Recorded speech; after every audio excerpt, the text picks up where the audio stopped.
ano ninyo, like sa family, kasi naman ano kayo ng ticket tapos mahal. So, sayang din yung masasave niyo pang ano libre na lang yun lang sa pag family niyo or pang ano. Tanungin ko lang yung kasama ko pagdating.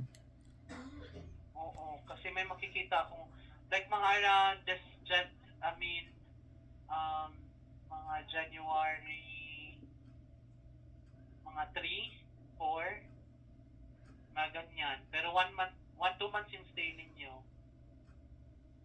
Magkano naman yun? January, February, March. Wait lang ha.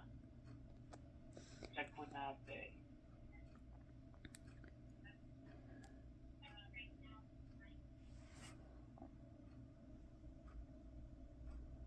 Nakaan ba si Ate Becca?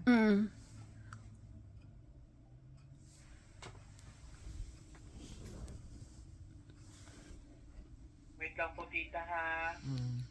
At least Pero sana ano bago oras na ba dyan? at least sana bago mag New Year. Gabi dito, gabi. 7:35. Ay, okay. At least sana bago mag New Year nandun kami. Oo nga. Gusto ko din po talaga kayo na maka-at least celebrate ng bagong taon. Diba? Iba naman talaga yung ano, like yung ano natin ba. Pero meron ako dito naman, maganda, Air Canada siya. Two stops sa sa Vancouver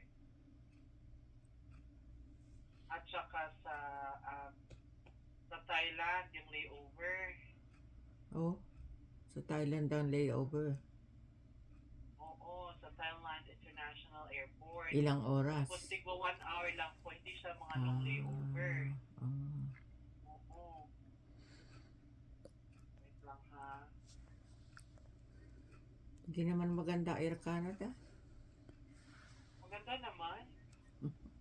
Nung unang punta ko dito, Air Canada, sinakyan ko.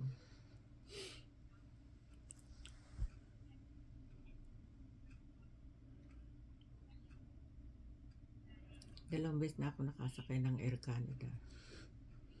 Kamusta naman yung pagsakay ninyo? Ay, nung bagong papunta ako dito, Air Canada ako. Air Canada?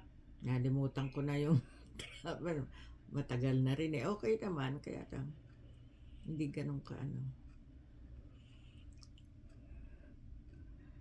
Hindi naman gaanong kaano?